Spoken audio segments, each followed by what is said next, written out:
भगवान को मूर्छित देखकर मूक पशु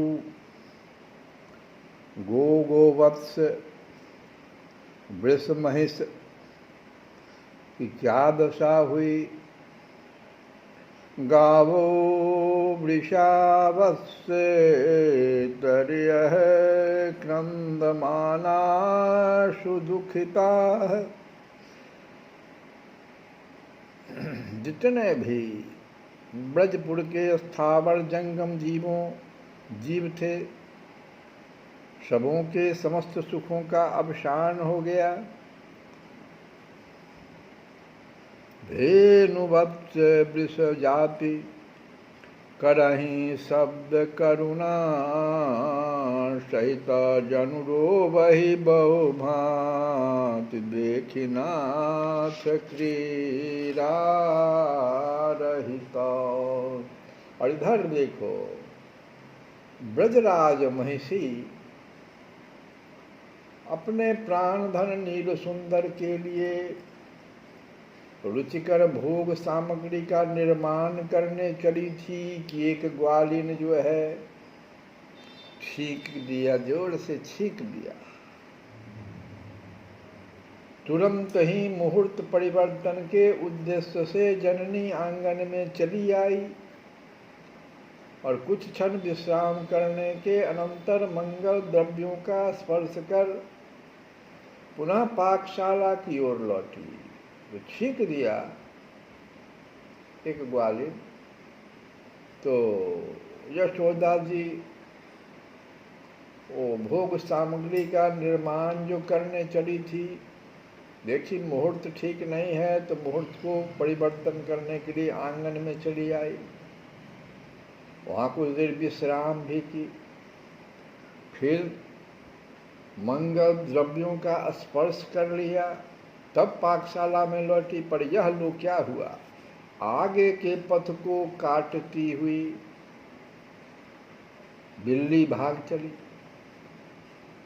अब ब्रजरानी का हृदय दुड़ दुड़ करने लगा, चिंताकुल हुई। वे भवन से बाहर आ गई, तोरण द्वार के समीप जा पहुंची, किंतु कुशकुन यहाँ भी स्पष्ट परिलक्षित होने लगे। बाईं ओर अशुभ स्वर में, बाईं ओर ध्यान दीजिए, बाईं ओर अशुभ स्वर में एक काक बोल रहा था और दाहिने एक गधा जो है रेकना शुरू कर दिया।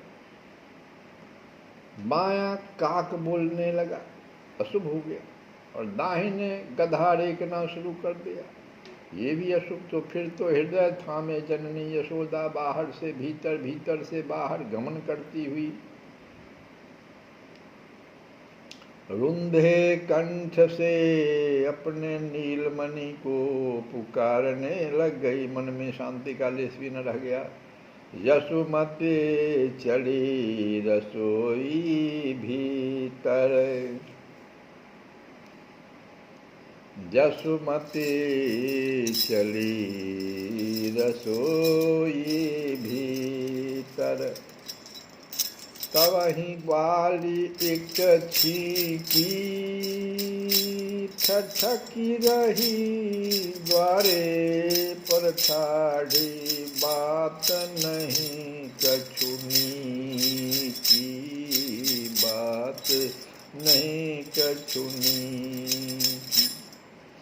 यशुमती चढ़ी रसोई भीतर, यशुमती चढ़ी रसोई अबहि ग्वाली एक खींची, ठठकी रही द्वारे पर ठाड़े, बात नहीं कछुनी की, बात नहीं कछुनी। आई अजिर निकसी नंदरानी, बहुरी दोष मिटाई, मंजारी आगे हुए आई। मंजारी कहते हैं बिल्ली को। मंजारी आगे हुए आई, पुण्य फिर आंगन आई, व्याकुल भई निकस गई बाहिर, व्याकुल भई निकस गई बाहिर। कहाँ गए कन्हाई, व्याकुल भई निकस गई बाहिर, कहाँ गाँव गए कन्हाई, माए कागे काग दाहिन खर स्वर, व्याकुल घर फिर आई, हो व्याकुल घर फिर खाना भीतर खन्ना बाहिर, खन भीतर खन बाहिर आवती, खन भीतर खन बाहिर आवती, खन आंगन यही भांति, सूर श्याम कौम प्रेरत जननी, न को नहीं मन शांति हो, न को नहीं मन शांति, यशोमति चली रसोई भी। और इधर देखो, प्रासाद से संलग्न गोष्ठ में विराजित ब्रजेश का मन भी सहसा उत्साह शून्य हो गया। वे अन्य मनस्क से हुए अविलंब गृह की ओर चल पड़े तथा द्वार पर पैर रखते न रखते अनेक अशकुन, अनेक अशुभ शकुन उन्हें भी हो गए। देखे नंद चले घर आवते, पैठत पौड़ी छींक भई माए, बहिन धाह सुनावत, बहिन धाह सुनावत, फटकत श्रवण श्वान द्वारे पर, फटकत श्रवण श्वान द्वारे पर, गरडी करत लड़ाई, माथे पर है काग उड़ान्यो, माथे पर है काग उड़ान्यो, कुसगुन बहुतक पाई हो, कुसगुन बहुतक पाई। और सामने म्लान मुख दुखी यशोदा रानी दिख पड़ी। खिन्न मन हुए ब्रजेश उनसे बोले कि नंद घरनी सो पूछत बात, बदन झुराई गई क्यों तेरी, कहाँ गए बल मोहन तात। अब तो नंद गेहनी की आंखों से झर झर अश्रु प्रवाह बहने लगा। साथ ही अस्फुट कंठ से उन्होंने अपनी मनोव्यथा भी ब्रजेश पर व्यक्त कर ही दी। भीतर चढ़ी रसोई कारण छींक पड़ी तब आंगन आई। पुण्य आगे वह गई मंजारी और बहुत कुसगुन में पाई। ब्रज दंपति की दशा एक सी हो गई। आसन्न अमंगल की प्रतीक्षाया दोनों के हृदय पट पर झिलमिल कर उठी। दोनों ही पहले से भी अधिक चंचल हो उठे। महर महरी मन गई जनाई। खन भीतर खन आंगन ठाढ़े खन बाहिर देखत है जाई। इतने में ब्रज पुरंधरियां दौड़ती हुई आई। गोप भी आ पहुंचे। कारण स्पष्ट था। अत्यंत भयंकर अशुभ सूचक चिन्ह समस्त ब्रजपुरवासियों को ही स्पष्ट दिख जो रहे हैं। ग्रीष्म काल के मध्याह्न में सूर्य की ओर मुंह उठाकर उपवन के समीप श्रृगाल अशुभ की सूचना देते हुए बोलते ही जा रहे हैं। वायु परिचालित धूलि कणों से परिव्याप्त न होने पर भी दिक् सुंदरियां दिशाएं धुएं से धूमिल अत्यंत ग्लान हो गई है। महिष सिंह के वर्ण के समान वे काली पड़ गई है।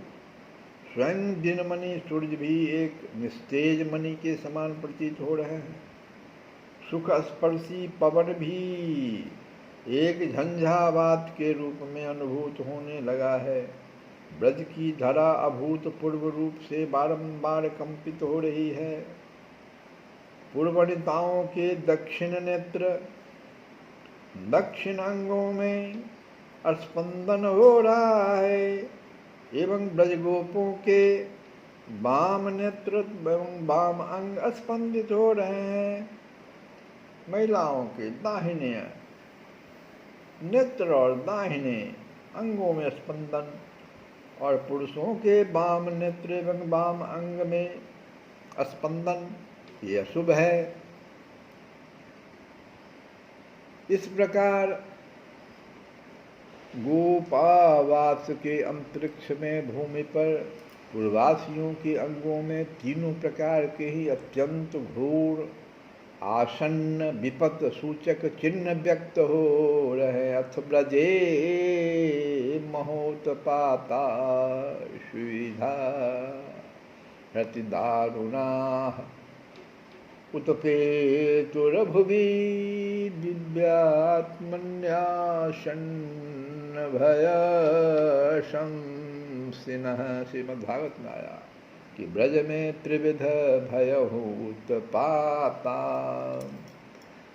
दिवि भू अंतरिक्ष दुखदाता। और ब्रजेश्वर का ब्रज गोपों का धैर्य जाता रहा। इन प्रलयंकर अपशकुनों को देख देख कर उनके प्राण भय से प्रकंपित होने लगे। उसी समय वहां कन्हैया के अग्रज बलराम जी आ पहुंचे। सबकी दृष्टि उन पर पड़ी। फिर तो रही सही आशा भी समाप्त हो गई। ओह, कदाचित नील सुंदर के साथ बलराम होते। श्री रोहिणी का परम तेजोमय मंगलमय यह शिशु नंद नंदन की रक्षा के लिए वहां उपस्थित होता, तब तो कोई भी अनिष्ट अपने आप निवारित होकर ही रहता। पूर्ववासियों की अंतः चेतना की यह भावना, सरलमती ब्रजरानी ब्रजराज की यह प्रेमिल धारणा सदा ही उनके प्राणों में शीतलता का संचार करती आई है। किंतु हाय रे दैव योग, आज तो बिना बलराम को साथ लिए ही श्री कृष्णचंद्र गौए चराने चले गए हैं। तानालक्ष्य भयोद्विग्ना गोपानन्दपुरोगमाः विना रामेण गाः कृष्णं ज्ञात्वा चारितं गतम् कहत कि आज राम बिनु श्याम कहत कि आज राम बिनु श्याम बनजू गए कछु बिगड़ो काम। तो इस प्रकार से इधर ब्रजपुर में भी चिंता व्याप्त है और उधर तो जहाँ भगवान हैं वहाँ तो है ही। चलिए हम लोग इस भावना को मूर्त करें कि गोपाल हो गोपाल हो तुम मैं बाल सखा तुम और नहीं मैं और नहीं तुम और नहीं मैं और नहीं तुम और नहीं मैं और नहीं मैं बालक हूँ मैं बालक हूँ तुम माता पिता तुम और नहीं मैं और नहीं तुम और नहीं मैं और नहीं तुम और नहीं मैं और नहीं तुम हित हो मैं हितकारी हूँ तुम कर्म हो मैं तुमकारी हूँ तुम ठाकुर हो मैं पुजारी